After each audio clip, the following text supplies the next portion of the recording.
this is the first test run of the printer.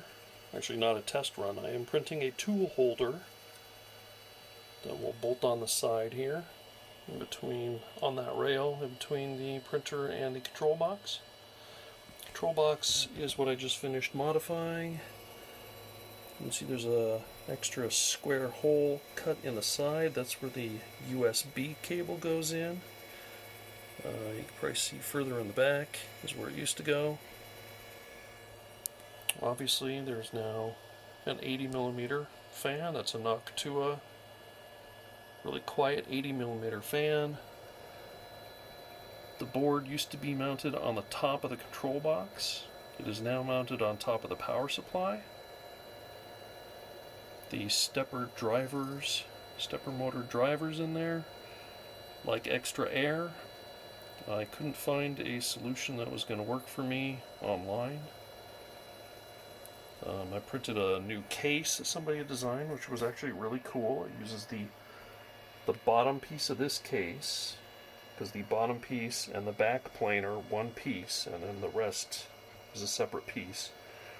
So you reuse the bottom piece, and that's where the power supply mounts, and the back plane is where all the cables go in, and you just print a two-part version of this box. It wasn't until after I had printed it, over, I don't know, 22, 24 hours.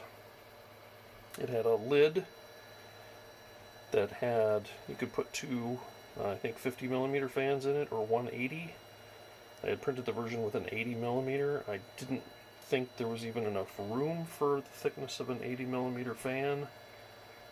And then I noticed that there are different Tevo control boxes, which I didn't realize.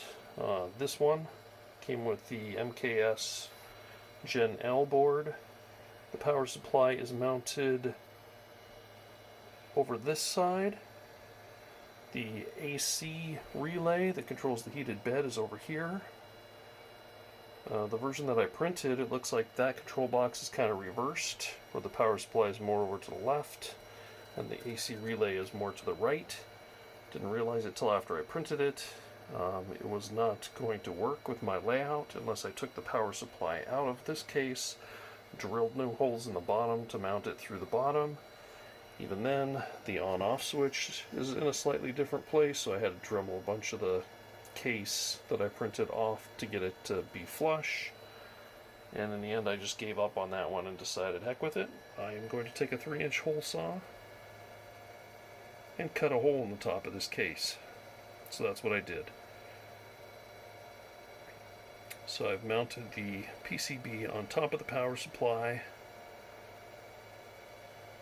I ordered some PCB standoffs. I was too impatient, so I used part of the printed case. It had a platform that you mount the board to. I took that platform and just sticky taped it to the top of the power supply. So there still is some space between the power supply top and the circuit board. Circuit board's isolated from it, so it's not going to short to it. The 80mm fan's pumping air directly onto the board as well as over the side, so hopefully that'll get around and cool the power supply. It has the stock 50mm exhaust fan on that side, so the air blows down onto the steppers, is exhausted out that side. Any extra will also be exhausted out that side through the factory grates. Plus, like I said, I made a square hole so I can still plug a USB cable in there if I want to update the firmware. This is the first print after getting it together. It took me a couple days to cut the holes. I then had to extend almost all of the wires from the power supply. So power supply to the AC relay, I had to extend the wires. I had to extend the wires from the power supply to the input of the circuit board. I made some adapters for the 50mm fan, so if that fan ever dies, I don't have to unsolder anything. I can just unplug it and plug a new fan in with a 2-pin fan connector. Same with the 80mm fan. That's not soldered in place. It ends with a connector that connects onto the board with a 2-pin to 3-pin adapter that I made. So yeah, this is going to be the first try. Hopefully the cooling is good, and it'll print this approximately 5-hour tool holder without any issues. The one thing to note is how quiet this is. I think the extruder motor is probably the loudest thing right now. Next to that might be the 80mm Noctua. But the stepper drivers are super quiet,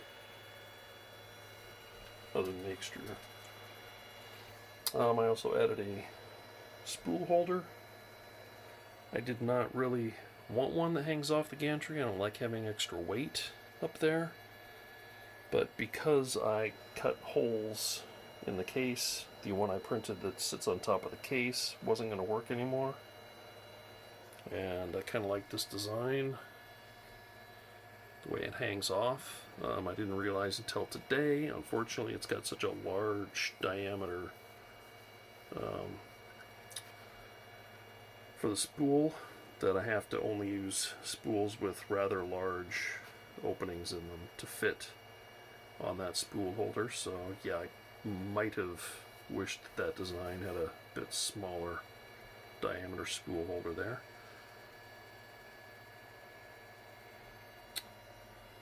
And then this was another design. Takes the filament, goes through a bearing. So actually looks like it has lifted up. Yeah. I might have to reprint that piece.